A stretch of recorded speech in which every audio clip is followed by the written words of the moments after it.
Hi అండి, అందరికీ నమస్కారం. వెల్కమ్ టు మన ఉద్యోగం YouTube channel. AP high court exam అయితే మేలో అయితే జరిగిందండి. దానికి సంబంధించిన ఆన్సర్కి అనేది 2 డేస్లో ఇచ్చేసారండి, మే 28 అలా. అలానే దానికి సంబంధించి రిజల్ట్ అనేది ఎప్పుడు వస్తుంది, కట్ ఆఫ్ అనేది ఎంత ఉండొచ్చు అనేది అయితే ఈరోజు మనం ఈ వీడియోలో అయితే తెలుసుకుందాం. ఏపీ హైకోర్టు 2026 మనకైతే 300+ వేకెన్సీస్ అయితే పడ్డాయండి. దాని ఎగ్జామ్ డేట్ వచ్చేసరికి మనకి మే 23 నుంచి 25 వరకు అయితే మనకు ఆల్రెడీ ఎగ్జామ్స్ అయితే అయిపోయాయి. దాని యొక్క రెస్పాన్స్ షీట్ అనేది మనకి మే 28 అయితే ఇవ్వడం జరిగింది. అలానే మనం ఇప్పుడు దాని యొక్క expected result date, expected cut off గురించి అయితే మాట్లాడుకుందాం. ఎక్స్పెక్టెడ్ రిజల్ట్ డేట్ అనేది లేట్ జూన్ అయితే అనుకున్నారు. లేట్ జూన్లో అయితే ఎక్స్పెక్టెడ్ డేట్ అనుకున్నారు. కానీ ఇప్పుడైతే రీసెంట్గా డిస్ట్రిక్ట్ కోర్ట్ యొక్క 3rd లిస్ట్ అయితే రిలీజ్ చేయడం అయితే జరిగింది. సో ఇంకా దీని యొక్క రిజల్ట్ అయితే రిలీజ్ అయితే అవ్వలేదు. సో మేబీ జూలై 1st వీక్లో అయినా 2nd వీక్లో అయినా రిజల్ట్ అయితే వచ్చే ఛాన్స్ అయితే ఉంటుందండి. మోస్ట్లీ జూలైలో అయితే వచ్చేస్తుంది. అలానే మనకి దీనికి సంబంధించి ఎక్స్పెక్టెడ్ కట్ ఆఫ్ వచ్చేసరికి 65+ ఎవరైతే ఉన్నారో, ఏ కేటగిరీ అయినా సరే అండి, 65+ ఉన్న వాళ్ళందరూ సరే పక్కాగా మీరైతే సేఫ్ జోన్లో ఉన్నట్టయితే క్యాలిక్యులేట్ అవుద్దండి. 65+ ఉన్న వాళ్ళు ఏ కేటగిరీకైనా +2 -2 డిఫరెన్స్ అయితే ఉంటుందండి. అంతకుమించి కట్ ఆఫ్లో అయితే డిఫరెన్స్ ఏమి ఉండదు.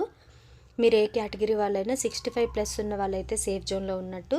తక్కువ ఉన్న వాళ్ళు కూడా డిసప్పాయింట్ అయితే అవ్వద్దండి. ఎందుకంటే నార్మలైజేషన్ అనేది మనకి ఉంది కాబట్టి, సో నార్మలైజేషన్లో 60 అబోవ్ వచ్చిన వాళ్ళు, లేదు 60కి నియర్ ఉన్న వాళ్ళకి కూడా యాడ్ అయ్యే ఛాన్స్ ఉంటుంది. ఎందుకంటే డిఫరెంట్ షిఫ్ట్స్లో జరిగింది కాబట్టి మీకు నార్మలైజేషన్లో అయితే మార్క్స్ అయితే యాడ్ అవుతాయండి. ఎవరు కూడా డిసప్పాయింట్ అయితే అవ్వద్దు. రిజల్ట్ వచ్చేసరికి జూలై 1st or 2nd వీక్లో అయితే వస్తుందండి.